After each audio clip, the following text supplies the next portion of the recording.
మంత్రి ప్రచారం చేస్తున్నారు అనేది కూడా ప్రతిపక్షాలుగా వాళ్ళు కూడా విమర్శిస్తున్నారు. ముందుగా విజిత గారికి, ప్యానల్ మిత్రులకు, వీక్షకులకు శుభ సాయంత్రం. ఇప్పుడు ఎందుకంటే ఇది ఎలక్షన్ల పండుగ.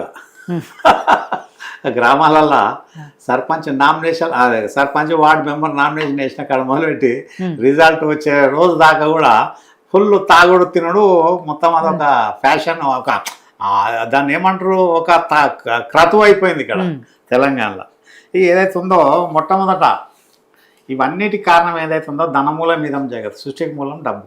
జనం దగ్గర పైసలు విపరీతమైనవి, ఫ్రీ బైస్ ఎక్కువ ఇస్తున్నారు, అప్పుల ఊపిలో గవర్నమెంట్ పోతున్నది, మంచిగా సంపాదనలో ప్రజల ఓటర్లు వస్తున్నారు. దాని మీద ఏదైతే ఉందో ఏం పని పాట లేకుండా యువకులకు కూడా ఇప్పుడు ఏంటంటే, నేను ఇప్పుడు గ్రామాలకు వెళ్ళి వస్తున్నాను. నేను ఒకటి మంచి పెద్ద గ్రామ పంచాయతీ, మామూలు గ్రామ పంచాయతీ చూసి వస్తున్నా. వాళ్ళ ట్రెండ్ ఎట్లున్నది, వాళ్ళ బిహేవియర్ ఎట్లున్నది, యాటిట్యూడ్ ఎట్లున్నది.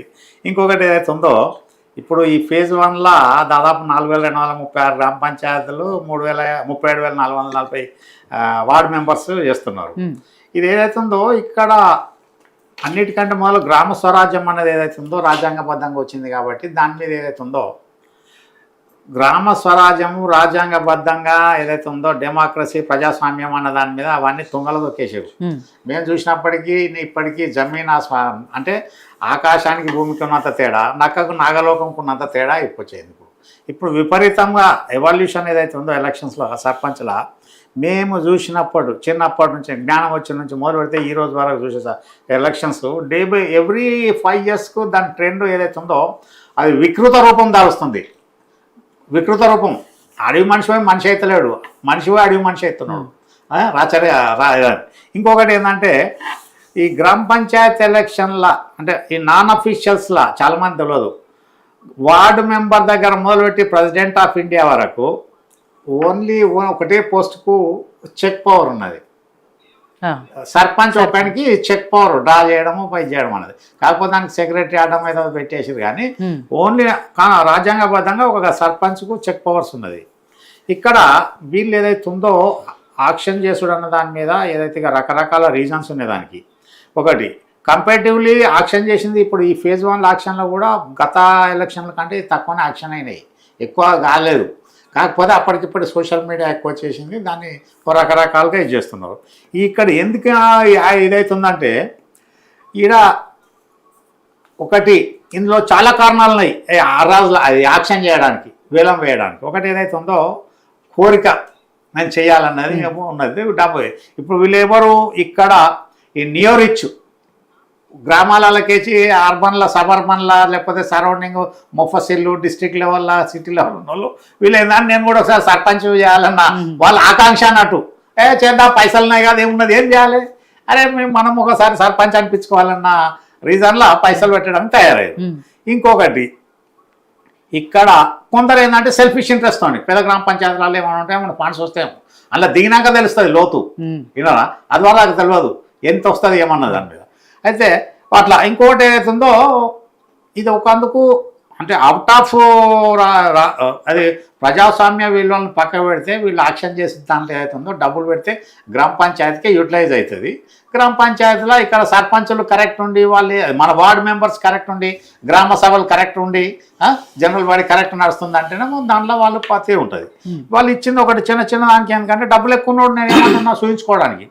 మొన్న హర్యానాలో ఒక కారు నెంబర్ ప్లేటుకు 1,11,00,000 పెట్టినవాడు గవర్నమెంట్కు. కార్ కాస్ట్ ఎంత ఉంటుంది, దాని నెంబర్ ప్లేటు HR88 ఆల్ 8స్కు 1,11,00,000 అఫీషియల్గా గవర్నమెంట్ తీసుకుంటుంది. ఇక్కడ గవర్నమెంట్ కరప్టా లేకపోతే కాదా? నువ్వు అర్రా చేస్తున్నావు నెంబర్ ప్లేట్ అన్న దాని మీద. మామూలుకి ఎక్కడ ఉన్నది, అందుబాటులేదు కదా, డబ్బు ఉన్నోనికే ఆ నెంబర్ దక్కుతున్నది.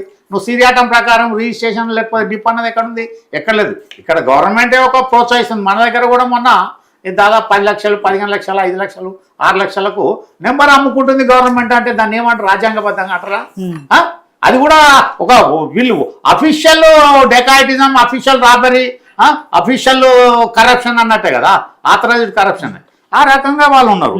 ఇక పోతే ఈ అర్బన్ నియో రిచ్ ఎక్కువయ్యారు. ఇక్కడ ఇప్పుడు గ్రామాలలో ఏదైతే ఉందో మొట్టమొదట బీసీలకు 50%, బీసీలు అందరూ కలిసి 50% రిజర్వేషన్ వాళ్ళే ఉన్నాయి.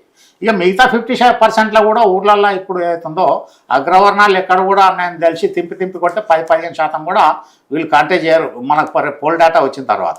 ఇక్కడ గ్రామాలల్లో ఏదైతుందో ఇప్పుడు ట్రెండ్ ఏముందంటే బీసీలు ఎస్సీలు వాళ్ళదే డామినేషన్ ఉన్నది, అగ్రవర్ణాలు అయిపోయింది. అది ఒకప్పుడు తమిళనాడులో కూడా బాపన్నోళ్ళది ఫుల్ బ్రాహ్మణ్స్ ఫుల్ డామినేషన్ ఉండే, ఇప్పుడు ఎక్కడ ఉంది కనుమరుగైపోయింది. ఆ రకంగా అయిపోతే ఇప్పుడు మొన్న ఇప్పుడు దీంట్లో నవాబ్పేట్ మండల్లో సర్పంచ్ ఉప సర్పంచ్ 2 అమ్ముకున్నారు.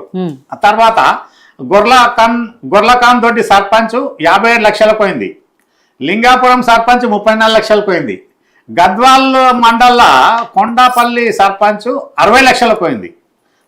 ఒక్కటే జనగామ డిస్టిక్లో మాన్సింగ్ తండాల మాత్రం ఎలాంటి డబ్బు లేకుండా ఈయన చేశారు. తర్వాత ఇక 1 కోటి రూపాయలకు కూడా అమ్ముడు చేశారు. ఇది అంతే ఏదైతుందో వాళ్ళు వచ్చిన డబ్బు ఎట్లా అంటే ఒకందుకు ఊర్లో కూడా ఒక వాతావరణం ఏంటంటే ఒకసారి ఆ ఎలక్షన్ తర్వాత అయిపోతే డిసైడ్ అయిపోతే పీడపోతారు అన్న కానీ ఉన్నారు పెట్టిన దాని ప్రకారం ఉంటుంది. ఒకందుకు అది మంచి వాతావరణం అనుకోవచ్చు. వచ్చిన కరప్ట్ అది అగెనిస్ట్ గవర్నమెంట్ కానీ రాజ్యాంగబద్ధంగా కానీ విధాలు కానీ ప్రభుత్వ విధానాలకు విరుద్ధం, నిజమే ఒప్పుకుందాం. దానికి ఎలక్షన్ కాంటెస్ట్ చేయడానికి ఎంత ఫండ్ పెడతారు ఎంత ఉన్నారని చెప్పండి. గవర్నమెంట్ అయినా కంట్రోలింగ్కి వస్తుందా? ఎలక్షన్ కమిషన్ ఆఫ్ ఇండియా లేదు, ఈసీఐలు కంట్రోల్ చేయలేకపోతుంది, ఇక్కడ ఎస్సీసీ కూడా కంట్రోల్ చేయలేదు. డబ్బులు ఇష్టానుసారం పెడుతున్నారు. వార్డు మెంబర్ కూడా 10 లక్షలు పెట్టే పరిస్థితులు దాఖలాలు ఉన్నాయి. డబ్బులు ఎందుకు? విపరీతమైన మానిటరీ డబ్బు ప్రవాహం ఎక్కువైంది కాబట్టి ప్రజలలో ప్రతి ఒక్కరు కూడా నేనేంది చూపించుకుందామన్నాడు. నెంబర్ ప్లేట్ కొనుక్కున్న దానికంటే అపనమైతే కాదు ఇది. వాళ్ళు పెడుతున్నారు వస్తున్నారు. దానికి ఒకటి ఇక్కడ ముఖ్యమంత్రి గారు ముఖ్యమంత్రి ఇక్కడ ఏదైతే ఉందో పార్టీ పరంగా లేనప్పుడు ముఖ్యమంత్రి ప్రతి దాంట్లో పోయి ప్రచారం చేసి అదన్న దాని మీద ఉండరు. ఇక్కడ ఏదైతే ఉందో వలసవాదం అన్నది గతంలో దాదాపు బీఆర్ఎస్కి వెళ్ళి మొదలైంది, అంతకుముందుకు వెళ్ళి కాంగ్రెస్కి వెళ్ళి మొదలైంది. ఈ వలసవాదాన్ని అరికట్టడం ఎవరి తరం కాదు. ఎందుకంటే ధనము విలువ పెరిగినా కొద్దిగా, ధన ప్రవాహం ఎక్కువైన కొద్దిగా, జనాల ఆస్తులు పెరిగినా కొద్దిగా దాన్ని రక్షించుకోవడానికి ఏదైతే ఉందో దానికి ఎందుకంటే అధికార బలం, అధికార సపోర్ట్ లేకపోతే ఉంటుంది. మొన్న ఎక్కడ మన వీళ్ళది 83 కోట్ల రూపాయలు ఆస్తులు జప్తు చేసారు.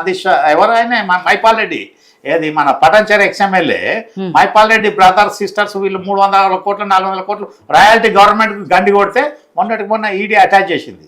ఈ రకంగా ఏదైతే ఉందో ఈ వలసవాదంలో ఇవాళ రేవంత్ రెడ్డి వాళ్ళు ఉంటారు అనుకుని కాదు, పార్టీ పరంగా లేదు పాడలేదు ఉన్నది. దీన్ని ఇంకొకటి ఇప్పుడు ఎమ్మెల్యేస్ ఎంపీస్ కూడా చాలా కీన్గా వాళ్ళు చాలా డీప్గా డెప్త్గా అవుతారు.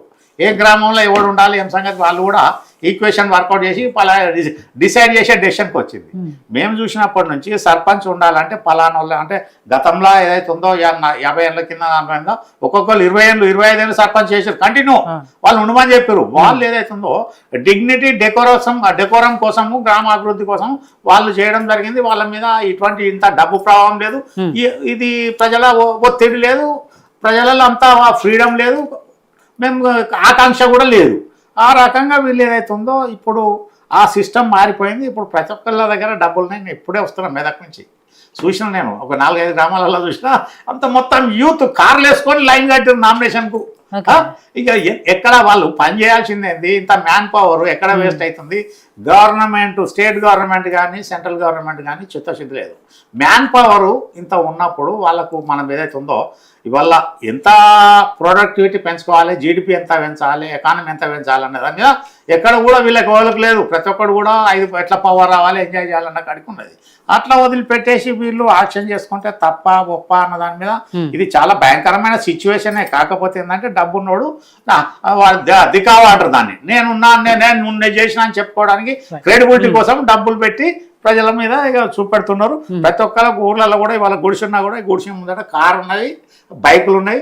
ఈ రకంగా ఆర్థిక స్తోమత ఎందుకంటే తెలంగాణ గ్రామాలల్లో విపరీతంగా బ్రహ్మాండంగా వచ్చింది. ఎందుకు వచ్చిందంటే గవర్నమెంట్ కూర్చుండబెట్టి ఫ్రీ బైస్ ఇచ్చినా కొద్దిగా ఏముంటుంది పని చేసేది. ఇప్పుడు కంఫర్టబుల్ ఉన్న తర్వాత మనిషి కష్టపడే తత్వం తగ్గిపోతుంది. ఇక్కడ కంఫర్ట్నెస్ ఎక్కువైపోయింది, లగ్జరీస్ ఎక్కువైపోయినాయి, డబ్బులు ఎక్కువైపోయినాయి, ఏం చేయాలి కూడా పనిపాట లేకుండా వృధాగా తిరిగేటోళ్ళు ఎక్కువయ్యారు. కాబట్టి ఆటోమేటిక్గా ఈ ట్రెండ్ కంటిన్యూ అవుతుంది. రైట్.